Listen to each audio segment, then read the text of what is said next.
আসসালামু আলাইকুম দর্শক মন্ডলী, বুঝতে পারছেন ভোট দেওয়ার জন্য এলাকায় চলে এসেছি। নিজের বাড়ি থেকে আপনাদেরকে একটি রূপকথার গল্প শোনাবো। তুরস্কের তৈরি বায়রাক্তার TB2 ড্রোন অনেকটা রূপকথার মতোই। রূপকথায় যেরকম অসম্ভবকে সম্ভব করা হয়, এই বায়রাক্তার TB2 ড্রোন রণকৌশলকে সেইভাবেই বদলে দিয়েছে যে যেন মনে হয় অসম্ভবকে তিনি সম্ভব করেছেন।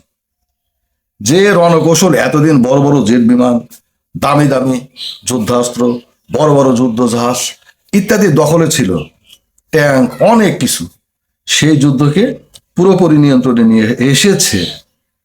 পুরা যুদ্ধের সিস্টেমটাকে বদলে দিয়েছে বায়রাক্তার TB2 ড্রোন, তুরস্কের তৈরি। দর্শক বন্ধু, আপনারা সকলেই জানেন, আপনাদের ছেলে মেয়ে ভাই বোনেরা সকলেই কম্পিউটার গেমস যেভাবে খেলে, মানে আপনি রুমের মধ্যে বসে থেকে যেভাবে কম্পিউটার গেমসে আপনি ট্যাঙ্ক ধ্বংস করেন, কামান ধ্বংস করেন, শত্রু বাংকার ধ্বংস করেন, শত্রু ছাউনি ধ্বংস করেন, মানে শত্রু সেনাদের ছাউনি ধ্বংস করেন, ঠিক এই কনসেপ্টটাই বায়রাক্তার TB2 ড্রোন বাস্তবে প্রমাণ করে দেখিয়েছে। দর্শক বন্ধু, জাস্ট এই কনসেপ্টটাকেই সে বাস্তবে রূপ দিয়েছে। এটা কি স্বপ্ন নয়? আপনি একটা জাস্ট কম্পিউটার গেম অনুযায়ী আপনি রুমে বসে দেখে দেখে শত্রুপক্ষের ট্যাঙ্ক ধ্বংস করতেছেন। এখান থেকে আপনি ক্লিক করতেছেন, ও সেখানেই সেটাকেই আঘাত করতেছে, ও আপনাকে স্ক্রিনে ওখান থেকে পুরো চিত্রটা আপনার কম্পিউটারে পৌঁছে দিচ্ছে, আর আপনি সেখান থেকে সিলেক্ট করে দিচ্ছেন কোনটা কোনটা ধ্বংস করতে হবে। ও সেখান থেকে সেই জিনিসগুলোকে আঘাত করতেছে। দর্শক মন্ডলী, সে ট্যাঙ্ক হতে পারে, সে সেনা ছাউনি হতে পারে, গুদাম হতে পারে, বড় বিল্ডিং হতে পারে, ব্রিজ হতে পারে। এটা কি আপনার একটা কি বলা হয়, রূপকথার গল্পের মতো শোনায় না?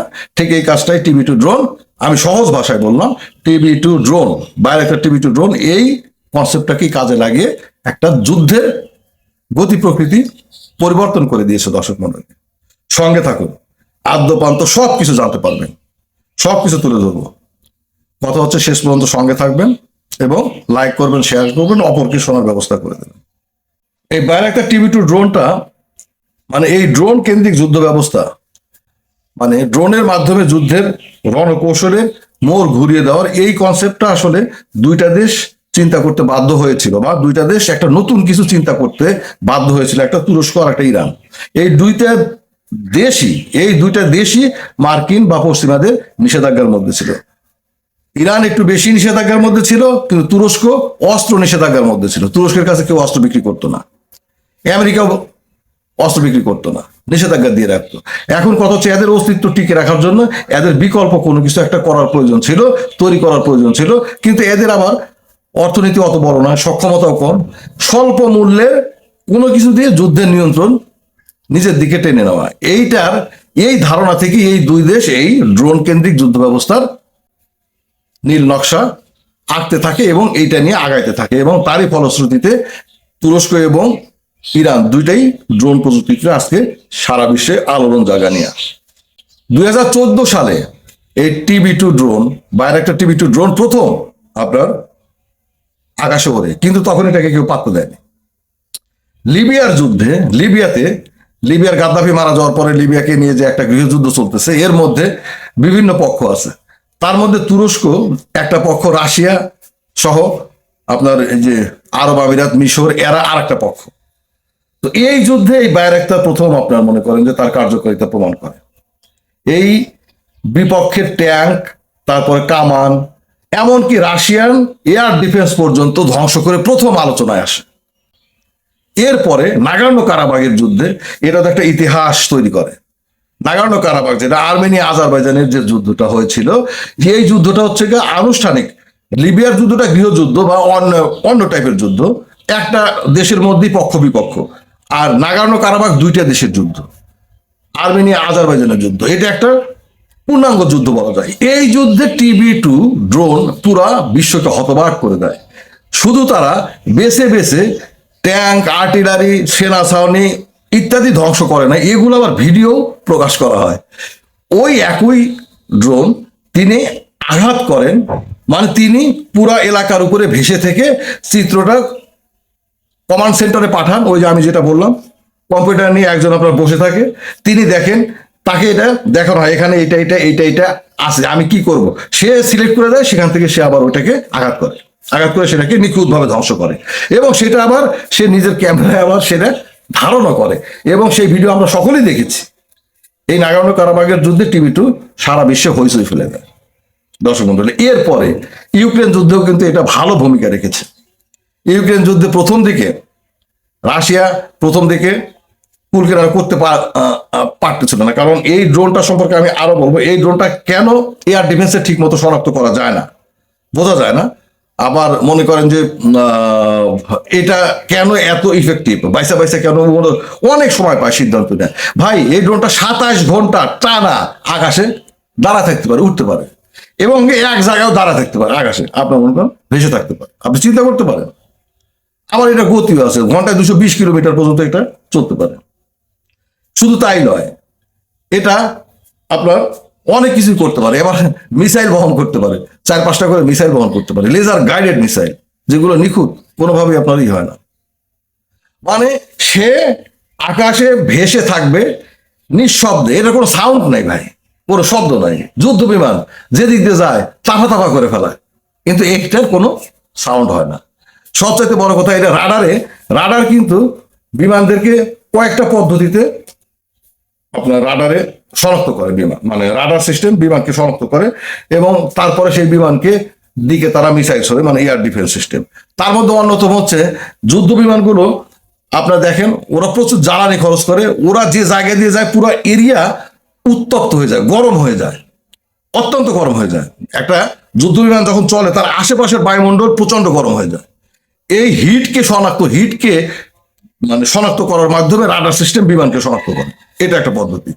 কিন্তু এই বাইরেকার টিভি2 ড্রোন কোনো হিট হয় না, এরা কোনো হিট নির্গত করে না, এরা কোনো ধরনের তাপ উৎপাদন করে না। কাজে এদেরকে টার্গেট করা, এদেরকে মানে কি বলা হয়, শনাক্ত করাটা অত্যন্ত টাফ। আবার এরা এমন একটা পজিশনে ওরে প্রায় 8,200 মিটার উপরে, বা 8,200 ফিট মনে হয়, যাই হোক, যে লেভেলে ওরে, এই লেভেলটা হচ্ছে এমন লেভেল যেখান থেকে আপনার রাডারের সীমানা শুরু হয়। রাডার কিন্তু নিচের লেভেলটাকে ওরা, কারণ নিচের লেভেলে সাধারণত বিমান মিসাইল এগুলো নিচের লেভেল দিয়ে আপনার চলে না, সো ওরা রাডার কিন্তু আপনার যে জায়গাটা স্ক্যান করে, মানে যার মধ্যে ঢুকলে আপনি রাডারে শনাক্ত হবেন, ধরা পড়বেন, সেটা কিন্তু বেশ উপর থেকে। তো এই বাইরাক্তার টিভি2 ড্রোনটা এমন ভাবে চলে যে ওই সীমানা ঠিক নিচ দিয়ে চলে। আবার এই জায়গাটা এমন যে এটা আপনি খালি চোখে যদি আপনি দেখতে পান, ধরা পড়ে, কিন্তু আপনি যে নিচ থেকে যে গুলি করে ভূপাতিত করবেন, এটা সেই ধরনের গুলি করে ভূপাতিত করার চাইতে একটু উপরে। মানে এটাকে মারতে হলে আপনাকে মিসাইল মারতে হবে। এই সাধারণত মানে গুলি টুলি বা এই যে কামান টামান দিয়ে এটা আপনার ভূপাতিত করা সম্ভব নয়। কাজে এটা একটুখানি, এটাকে ভূপাতিত করা একটু টাফ। আবার দেখেন, এটার দাম অনেক সস্তা। আমাদের মানে এখন যদি বলি $50,000 থেকে $80,000 একটা করে বাইরেকার টিভি2 ড্রোনের দাম। এটা আমাদের ডলারে যেহেতু বলছি অনেক, কিন্তু এইটাই সস্তা। আপনি যদি আমেরিকার MQ-9 একটা ড্রোনের কথা চিন্তা করেন, সেই ড্রোনের দামের তুলনায় এই MQ-9 ড্রোনের টাকা দিয়ে বাইরাক্তার টিভি2 ড্রোন অন্তত 8 থেকে 10টা ড্রোন আপনার কেনা যায়, 8 থেকে 10টা ড্রোন কেনা যায়। অর্থাৎ বাইরাক্তার টিভি2 ড্রোনের 7 থেকে 8 গুণ দাম বেশি হচ্ছে আমেরিকার ওই ড্রোনগুলোর। আর যুদ্ধ বিমানের কথা তো বাদ দিলাম, এটা শত গুণ বেশি দামের, কিন্তু এরা নিখুঁতভাবে কাজটা করতে পারে। আপনি ট্যাঙ্ক নিয়ে শত্রু দেশের দিকে আগাচ্ছেন, ও আস্তে করে উপর দিক দিয়ে এসে আপনার উপর থেকে নিখুঁতভাবে ট্যাঙ্কগুলোকে টার্গেট করতে পারে। আপনি সেনা ছাউনি ঘুমাচ্ছেন রাতের অন্ধকারে, সবচেয়ে বড় কথা, সে অন্ধকার, এমনকি কঠিন মেঘ বৃষ্টির মধ্যেও সে এমন ভাবে ভিডিও ধারণ করতে পারে, একদম ক্লিয়ার। এটা হচ্ছে তার চোখ বলা হয়, বাইরাক্তার টিভি2 চোখকে বলা হয় সবচাইতে নিখুঁত চোখ। মানে আপনি মনে করেন প্রচন্ড খারাপ আবহাওয়া, মেঘের উপর থেকে সে মেঘের ভিতর দিয়ে ভিডিও করবে, কিন্তু নিচে সবকিছু ক্লিয়ার পাওয়া যায়, দেখা যায়। এইটাই হচ্ছে তার সবচেয়ে, এবং রাতের অন্ধকারে সে কিন্তু আলো জ্বালায় না, সে রাতের অন্ধকারে ঘুরতেছে, কিন্তু সে তার ক্যামেরার মাধ্যমে নিচে সবকিছু দেখতে পাচ্ছে, এবং সেই অনুযায়ী সে চলতে চালাচ্ছে কে? কমান্ড সেন্টারে বসে থাকে একজন অপারেটর কম্পিউটার সামনে নিয়ে। সে তো পর্দাতে সবকিছু দেখতে পাচ্ছে, ওখানে অন্ধকার রাত, বা ওখানে বৃষ্টি হচ্ছে, বা ওখানে গভীর মেঘ, কিন্তু সে কিন্তু বসে থেকে সবকিছু দেখতেছে নিচে কোথায় কি আছে। তা আপনি মনে করেন আপনার সেনা ছাউনি, আপনি ঘুমে আছেন, দর্শক মন্ডলী, রাতের বেলা সে উপরে এসে দাঁড়ায় আছে, আপনি টেরও পান না, শব্দ নাই, দাঁড়ায় আছে, এখান থেকে কমান্ড দেওয়া হলো ফেলো, বোম ফেলো, দাম করে আপনার মনে করেন সেনা ছাউনির উপর বোমটা ফেলা দিল, মিসাইল ফেলা দিল। এই জন্য এটা নিখুঁত কার্যকরী। আপনি খেয়াল আছে কিনা, রাশিয়ার ভিতরে ঢুকে রাশিয়ার যুদ্ধ বিমান ঘাঁটিতে দাঁড়ানো অবস্থায় যে যুদ্ধ বিমান গুলাকে যে ধ্বংস করা হয়েছে, সেই ভিডিও আপনারা দেখেন নাই? মানে ওরা কোনো প্রস্তুতি ছিল না, ড্রোন নিঃশব্দে আস্তে করে সেটাকে যে এখানে যে ড্রোন আসতে পারে, এখানে যে আসতে পারে, এটা রাশিয়ানরা কল্পনাও করতে পারে না, চিন্তাও করতে পারে এত ভিতরে। সেই যুদ্ধ বিমান ঘাঁটিতে আস্তে করে ড্রোন গুলো গিয়ে কি করছে ভাই, একটা একটা করে বিমানের উপরে ছোট ছোট মিসাইল মারছে, একটা মিসাইল একটা বিমানই আপনার ধ্বংস হচ্ছে। এরকম করে কতগুলো বিমান আপনার ধ্বংস করছে, কতগুলো ছাউনি ধ্বংস করছে, একদিনের ঘটনা। এরপর অবশ্য রাশিয়া বাইরাক্টার TB2 ড্রোনকে কেন্দ্র করে আলাদা এয়ার সিস্টেম, মানে আলাদা টার্গেট করে, ইউক্রেনের কাছে বেশি ছিল না, কয়েকটা বাইরাক্টার TB2 ড্রোন ছিল, তারা এটা দিয়ে এই সমস্ত সফলতার পরিচয় দিয়েছিল। পরে অবশ্য এগুলোকে ভূপাতিত করে, মানে রাশিয়ান S-400 পুরা বাইরাক্টারের দিকে নজর দিয়ে এটাকে কোথায় রাখে না রাখে, যে কোনো ভাবে হোক এটাকে ভাই ধ্বংস করে তারা। এটা তো আর মনে করেন যে পৃথিবীর কোনো যুদ্ধাস্ত্রই এরকম না যে তা সে ধ্বংস হবে না। আজকে চিন্তা করেন, আব্রাহাম লিঙ্কনের মতো এত বড় বিশাল মানব ইতিহাসের সবচাইতে বড় যুদ্ধ জাহাজ, সেও তো ড্রোনের কাছে ধ্বংস হওয়ার ভয়ে ভীত। তাকে অবস্থান পরিবর্তন করতে হচ্ছে, তাকে আপনার বিভিন্ন দিকে সরিয়ে নিতে হচ্ছে। কথা হচ্ছে এটাই ভাই, কথা হচ্ছে কেন এই ড্রোন গুলোকে যুদ্ধের রণকৌশল পরিবর্তন, মানে একটা রূপকথার গল্পের মতো পরিবর্তন করে দিয়েছে, যুদ্ধের সিস্টেমটাই পরিবর্তন করে দিয়েছে দর্শক মন্ডলী। এখন কথা হচ্ছে যে এটা আপনার অপারেট করার জন্য বিশাল কোনো কমান্ড সিস্টেমেরও প্রয়োজন পড়ে না। আপনি প্রায় 1000 কিলোমিটার বা 1000 কিলোমিটারের বেশি দূরে থেকে এটাকে আপনি চালাতে পারেন। ঠিক আছে, আমি এখানে বসে, এই যে যেখানে বসে আছে, এখানে বসে থেকে একটা কম্পিউটার নিয়ে এই ড্রোনকে আমি আপনার সেই মনে করেন যে মুম্বাই শহর বা কলকাতাতে আমি আপনার ওখানে গিয়ে সে আপনার ম্যাসাকার করাতে পারবো। মানে কলকাতার উপর দিয়ে বা মুম্বাই শহরের উপর দিয়ে সে উড়বে, আমি এখান থেকে টার্গেট সিলেক্ট করে দেবো, সে সেখানে সেই টার্গেটে মারবে। দর্শক মন্ডলী, আবার ভারতের ভাই বোনেরা যারা সাথে আছেন তারা মনে করেন, এটা এক্সাম্পল হিসেবে আমি বলেছি, আমাদের আশেপাশে তো ভারত ছাড়া আর কেউ নাই। আমরা কিন্তু বেশ কয়েকটা TB2 ড্রোন ক্রয় করেছি, এটা নিয়ে কিন্তু ভারত অত্যন্ত উদ্বিগ্ন। ভারত বাংলাদেশের কোনো সমরাস্ত্র নিয়ে ভারতের মনে কোনো ভয় নেই, কারণ বাংলাদেশের নাই আসলে কিছু সমরাস্ত্র, সেরকম তেমন মাপের কোনো কিছু নাই। কিন্তু এই TB2 ড্রোন নিয়ে তারা অত্যন্ত আতঙ্কিত, শঙ্কিত। এই TB2 ড্রোন নিয়ে তাদের একটা আলাদা প্রস্তুতি আছে এটাকে প্রতিহত করার জন্য, এবং কি তারা আমাদের TB2 ড্রোন ইন্ডিয়া ভারত, মানে ভারত বাংলাদেশ সীমান্তে বেশ কয়েকদিন টহল দিচ্ছে। পরে তারা এমন একটা সিস্টেম ওই পারে রাখছে যে ওই পার থেকেও তারা যদি জানতে পারে টহল দিচ্ছে, তারা এই TB2 ড্রোনকে ভূপাতিত করার একটা ব্যবস্থা গ্রহণ করেছিল ইন্ডিয়া। পরে আর এখন আর TB2 ড্রোন সীমানায় যায় না, মানে নজরদারি করতে যাচ্ছে না।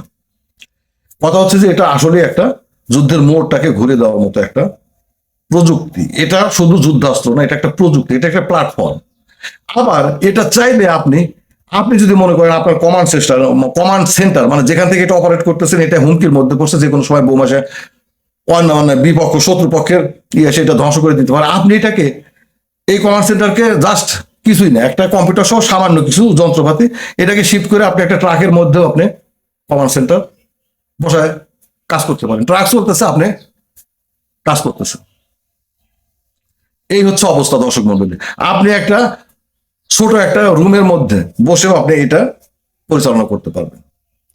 এই হচ্ছে এগুলো সুবিধা। এই কারণে বড় বড় উন্নত প্রযুক্তির দেশগুলো এখন ভাই এই অত্যাধুনিক মানে যুদ্ধ বিমান, অত্যাধুনিক ক্ষেপণাস্ত্র, এগুলোর পরিবর্তে এখন এই দিকে ঝুঁকতেছে। আপনি জাপানের কথা বলতে পারেন, এই জাপান এইবার 2026 সালে বা একটা TB2 ড্রোন ক্রয়ের আগ্রহ প্রকাশ করছে। তুরস্কের সাথে যোগাযোগ করছে। জাপান কি পৃথিবীর টেকনোলজি টেকনিক্যাল স্কিল্ড দেশগুলোর মধ্যে জাপান অন্যতম। আর জাপানের সমস্ত অস্ত্রই তো মার্কিন আমেরিকান অস্ত্র, অত্যাধুনিক অস্ত্র, কিন্তু তারা এখন TB2 ড্রোন এর প্রয়োজনীয়তা অনুভব করতেছে। ইউরোপের অনেক দেশ এই ড্রোন কেনার জন্য লাইন দিয়েছে। আফ্রিকার যারা আমাদের মতো দেশগুলো, যাদের আসলে এত বড় বড় আপনার ওই যে কি বলে F-35 থেকে শুরু করে আপনার মনে করেন ওই ইউরোপের অত দামি যুদ্ধ বিমান ক্রয়ের সামর্থ্য নেই, কিন্তু ইফেক্টিভ এই ড্রোনগুলো কেনার জন্য আমাদের মতো দেশগুলো তারাও আপনার লাইন দিয়ে দাঁড়িয়ে আছে। কারণ এরা অল্প মূল্য স্বল্প মূল্য, কিন্তু তারা যুদ্ধের মোড়টা ঘুরিয়ে দিতে পারে, তারা নিজের দেশকে রক্ষা করতে পারে, তাদেরকে ভয় পায় শত্রুপক্ষ। এটাই তো সবচেয়ে বড় কথা। সবচেয়ে বড় কথা হচ্ছে কি, সৈন্য দল মানে সেনা দল, শত্রুপক্ষের সৈন্য দল এই টাইপের ড্রোন গুলোকে সবচেয়ে ভয় পায়। আমেরিকার সৈন্যবাহিনী যেরকম ইরানের ড্রোনের ভয়ে শঙ্কিত, এই TB2 ড্রোনের কারণে বিপক্ষের নাগর্নো কারাবাখের সৈন্যরা দুর্দান্ত, নাগর্নো কারাবাখে মানে আর্মেনিয়ার সৈন্যরা একটা তটস্থ থাকতো। কারণ বোঝা যেত না সে কোন সময় আমার সেনারা একটা ঘাঁটিতে বা একটা সেনা ছাউনিতে ঘুমাচ্ছে, বসে আছে, তার উপরে এসে সেটা দাম করে। এয়ার ডিফেন্সে বললাম না, এয়ার ডিফেন্সে ধরা পড়তো না, কারণ এটা তাপ উৎপাদন করে না। এটা আপনার মনে করেন যে এয়ার ডিফেন্সের এরিয়ার নিচ দিয়ে চলে, আবার মনে করেন যে শব্দ নাই, টের পাওয়া যায় না। কথা হচ্ছে যে এটা রাতের বেলা এসে সেটা দেখা যেত ওই ছাউনির উপরে দুমদাম করে মিসাইল মেরে দিয়ে চলে গেছে, বোম ফেলাতে চলে যেতেছে। সারাদিন হয়তো ওই এরিয়াতে ঘুরছে, তারা টেরই পায় নাই। তারপরে সময় মোতাবেক যখন ঘুমায় গেছে তখন তার উপরে বোম মেরে থেকে চলে গেছে। এই জন্য সেনাদের সৈনিকদের জন্য এটা একটা আতঙ্কে পরিণত হয়েছে। তবে এটারও যে আবার সাইড ইফেক্ট নাই, এটারও যে দুর্বলতা নাই তা না। এটা কিন্তু ড্রোনের মধ্যে, ড্রোনগুলোর মধ্যে আবার এটা সাইজ বড়। আপনি যদি ইরানের ড্রোনগুলো দেখেন, অন্যান্য ড্রোনগুলো দেখেন, সেই তুলনায় কিন্তু এই ড্রোনের সাইজটা বড়, কারণ এটাকে মিসাইল বহন করতে হয়। 4টা অন্তত মিসাইল বহন করে এট এ টাইম, 4টা 5টা করে, ঠিক আছে। তারপরে কিছু আপনার গোলা বারুদও আপনার মনে করেন ব্যবহার করে, সঙ্গে রাখে। হ্যাঁ, কিছু বোমও আপনার বোমা টোমাও আপনার মনে করেন সঙ্গে রাখে। আবার সে নজরদারি করে, আবার সে আপনার মনে করেন যে পুরা এরিয়ার যুদ্ধ এরিয়ার ম্যাপ তৈরি করে। সবচেয়ে বড় কথা জিপিএস সিস্টেম, আমেরিকান যেটা জিপিএস সিস্টেম স্যাটেলাইট ভিত্তিক, ওইটার কোনো সহায়তা লাগে না, সে নিজের মতো করে নিজে আপনার তৈরি করে। এটা হচ্ছে তাকে আর্টিফিশিয়াল ইন্টেলিজেন্স AI এর সক্ষমতা সহ তার ইঞ্জিন আপনার পরিচালিত হয়। সে স্বয়ংক্রিয়ভাবে মানে ল্যান্ড করতে পারে, আবার উঠতে পারে প্রয়োজনে। সে নিজেই আপনার মনে করেন তার যদি প্রয়োজন পড়ে যে একটানা এতক্ষণ চলছে, এখন তার আপনার রেস্ট, সে একাই আপনার নামতে পারে, আবার আপনার মনে করেন একাই আবার উড্ডয়ন করতে পারে। অনেক গুণাগুণ আছে। তবে এটা হচ্ছে কি, ওই যে জেট বিমানের মতো অত দ্রুত গতি সম্পন্ন নয়। জেট বিমান তো 1000 কিলোমিটার/আওয়ার গতিতে, তারও চাইতে বেশি গতিতে। এটা সর্বোচ্চ গতিবেগ 220 কিলোমিটার/আওয়ার। তারপরে আছে আপনার কি, এটা বিমান আকাশে যে যুদ্ধ হয়, ডগ ফাইট বলে না, ডগ ফাইট মানে কুকুরে যেটা ফাইট হয়, ডগ ফাইট, বিমান টু বিমান ফাইট, এটা সে আপনার করতে পারে না। এটা তো আপনার মনে হয় ডগ ফাইটের উপযুক্ত না। আর সবচেয়ে বড় কথা, এটার গতি কম, ঠিক আছে। যে কারণে আপনার মনে করা হয় যে ডগ ফাইট বা আকাশ যুদ্ধের ক্ষেত্রে এটা খুব একটা পারফেক্ট না, কিন্তু এটা ল্যান্ড মাটির যুদ্ধে কিন্তু এটা অনেক কার্যকরী একটা যুদ্ধাস্ত্র। দর্শক মন্ডলী, সবচাইতে বড় কথা হচ্ছে যে শত্রুকে তটস্থ রাখার জন্য সবচাইতে কার্যকরী একটা পথ। কোন সময় না জানি আসে ভাই, কোন সময় না জানি মাথার মধ্যে ঘুরে বেড়ায়। এই দেখেন, আব্রাহাম লিঙ্কনের উপর দিয়ে আপনার ইরানের 2টা ড্রোন যাওয়ার সময় আমেরিকা ভূপাতিত করছে। ভাই, 2টাকে ভূপাতিত করছে, কত করলে যে ওই দিক দিয়ে চক্কর দিতেছে সেটা হয়তো তারা জানি না, ঠিক আছে। 2টা নজরে পড়ছে, 2টাকে আপনার ভূপাতিত করছে। এখন কথা হচ্ছে জিনিসগুলো তো ছোট ছোট, ইরানের গুলো তো আরো ছোট ভাই। ইরানের নজরদারি ড্রোন গুলো আরো ছোট।